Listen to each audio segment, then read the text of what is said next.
It all started with a speech, a 5-minute segment, a single moment that was never meant to go viral. Jonathan Roumie had been invited to speak at a policy summit in D.C., one of those glossy, high-profile events packed with donors, reporters, and Beltway insiders pretending not to check their Twitter feeds during the panels. The theme, speech in a polarized era. Most guests played it safe, carefully crafted remarks, polished applause lines. But Jonathan, he had other plans. He walked up to the mic in a navy blazer, straightened his notes, and paused just long enough to look the cameras dead on. Free speech isn't just for the popular or the powerful. It's for the kid in the back of the class who's too scared to speak up because someone told him his values are dangerous. No one moved. He kept going. We are raising a generation of self-censors, not because they're timid, but because they've been trained to fear disagreement. The room stayed quiet. A few awkward coughs. A moderator shifted in his seat. Jonathan leaned in. We don't need safe spaces from ideas. We need leaders with the spine to face them.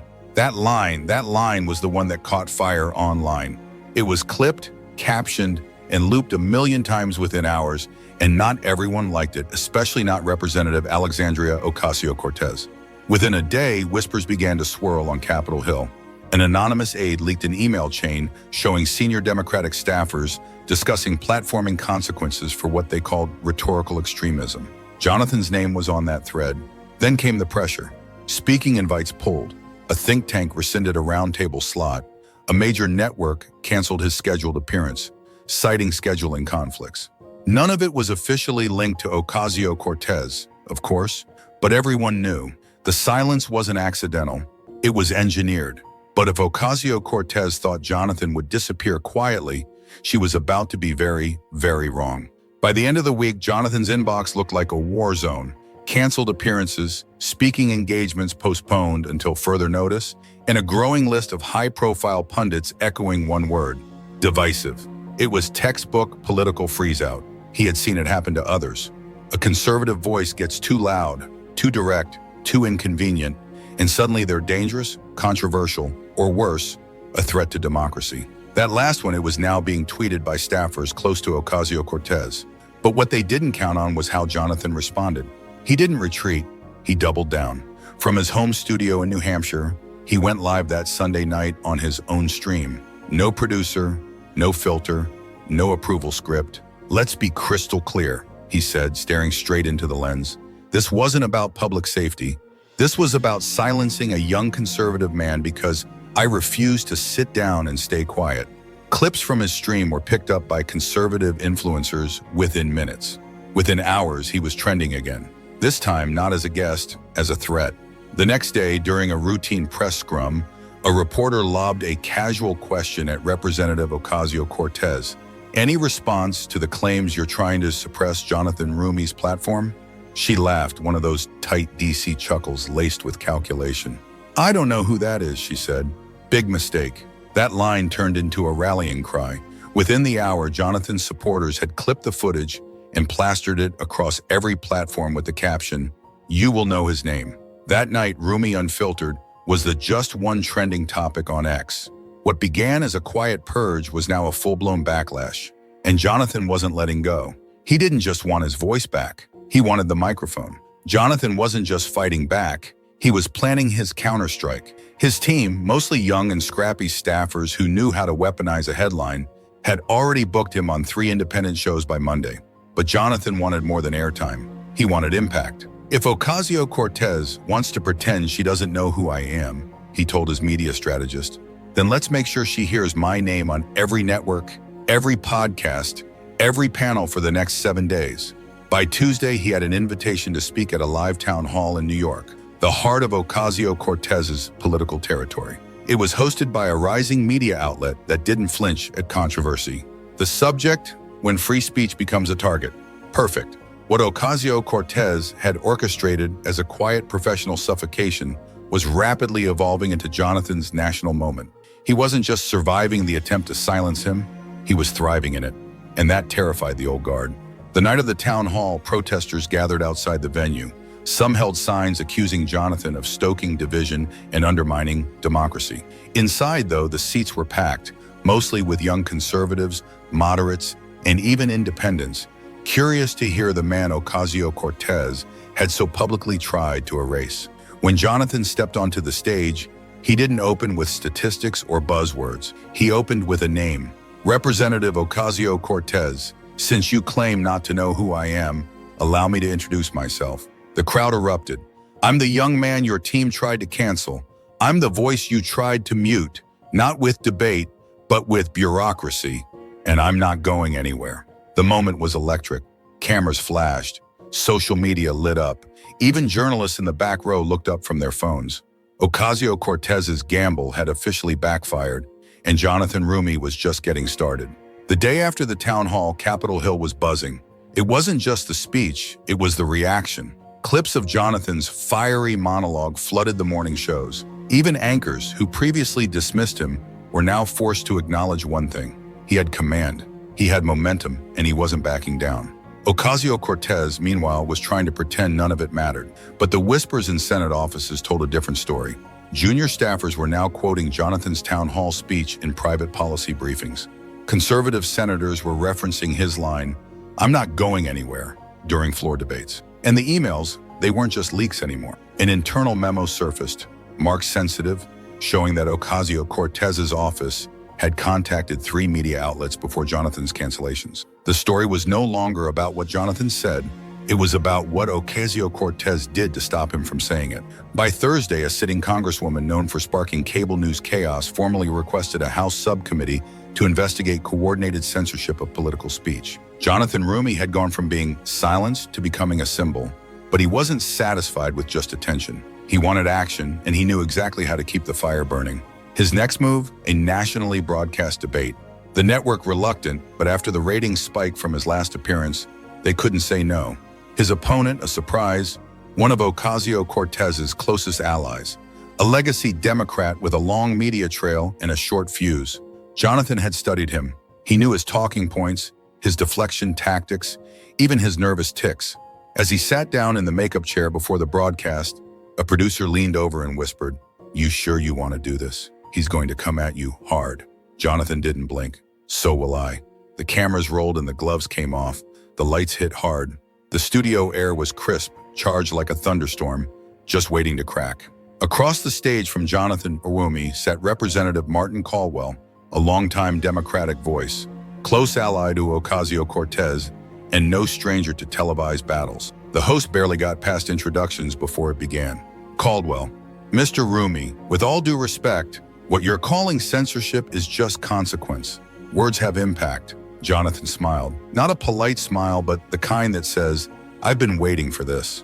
Consequences like coordinated emails, last-minute cancellations, and backroom calls to networks. That's not accountability. That's orchestration. The crowd stirred. Caldwell adjusted his tie. "You're playing the victim card, Mr. Roumie. No one's afraid of your words." "Then why?" Jonathan shot back. "Is everyone working so hard to erase them?"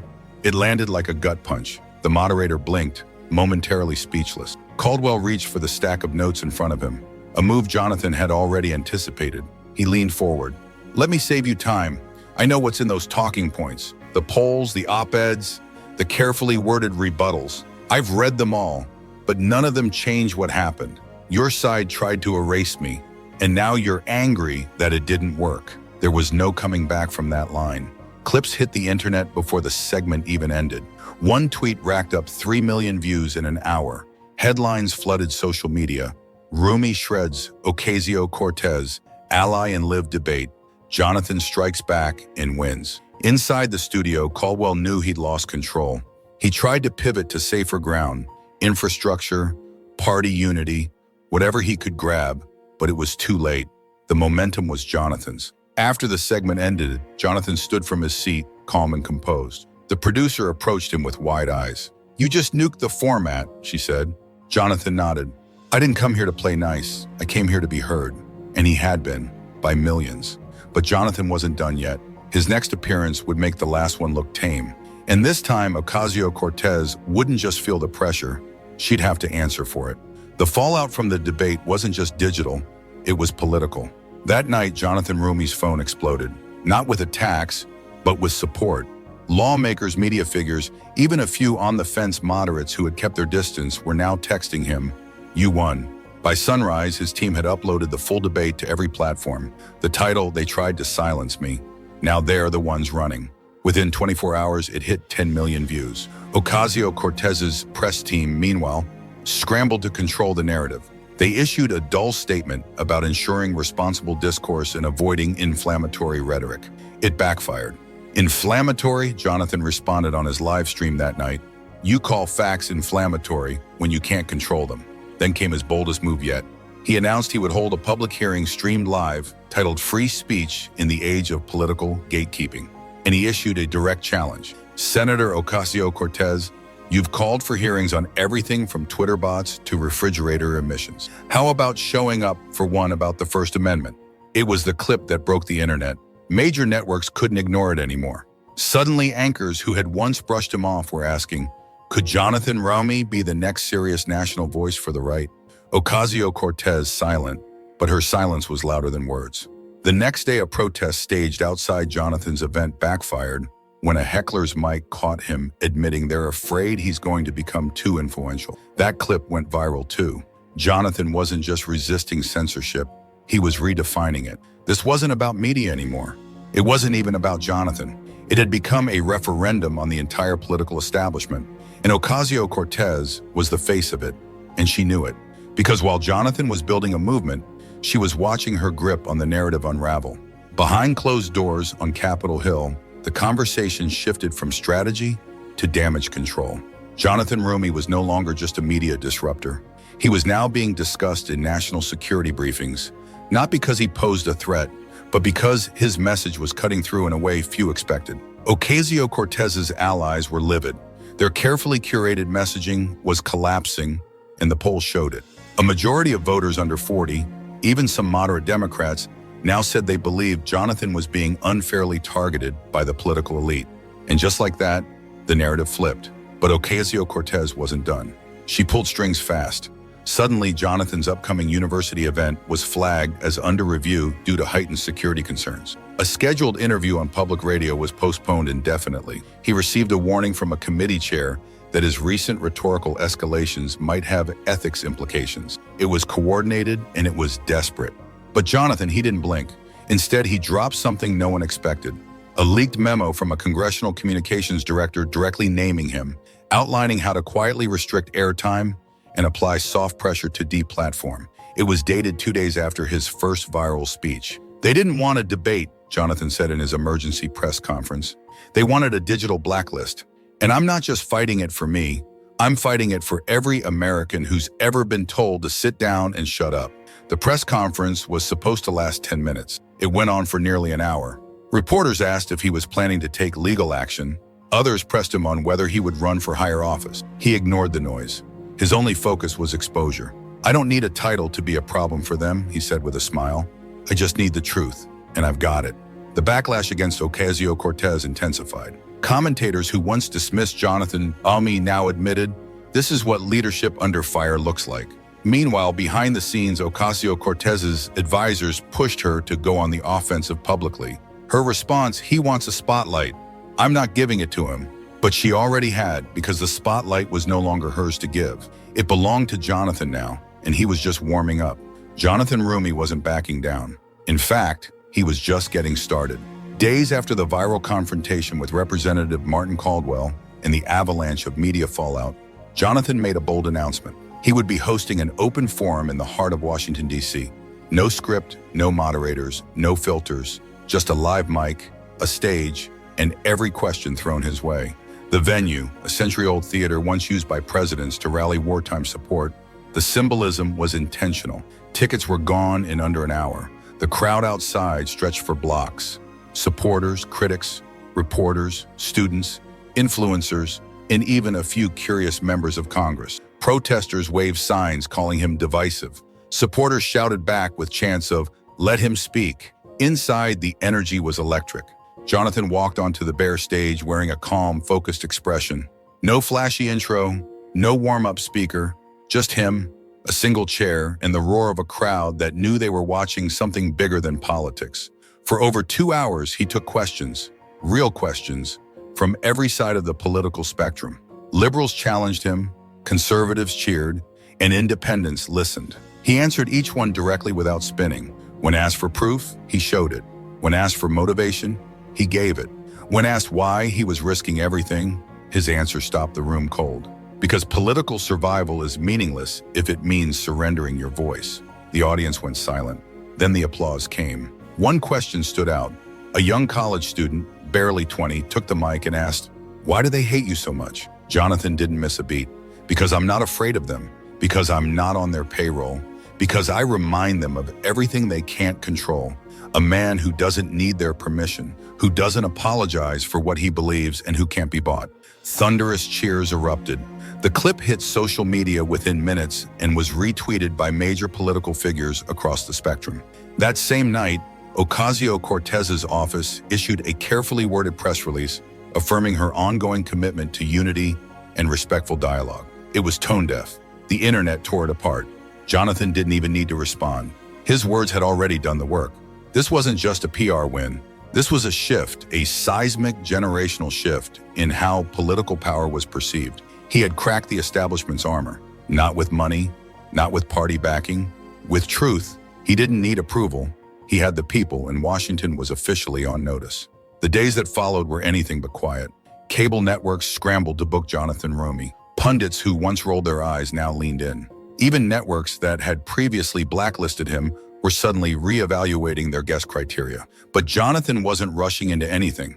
He had seen this before, how the media loved to build you up only to break you down. So he flipped the script. Instead of doing a cable tour, he announced his own live-streamed address direct to the people.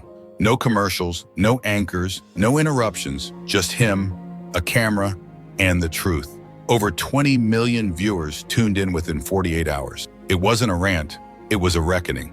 "This isn't about me anymore," he began. "It's about the fact that speaking freely in this country now requires courage when it used to be a right."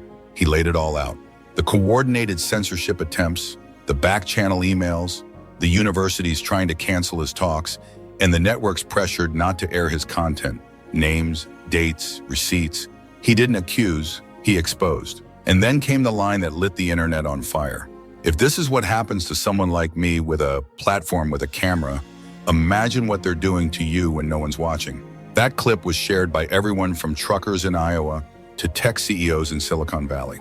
Even people who didn't agree with his politics couldn't deny what he represented: unapologetic, unfiltered resistance to controlled narratives.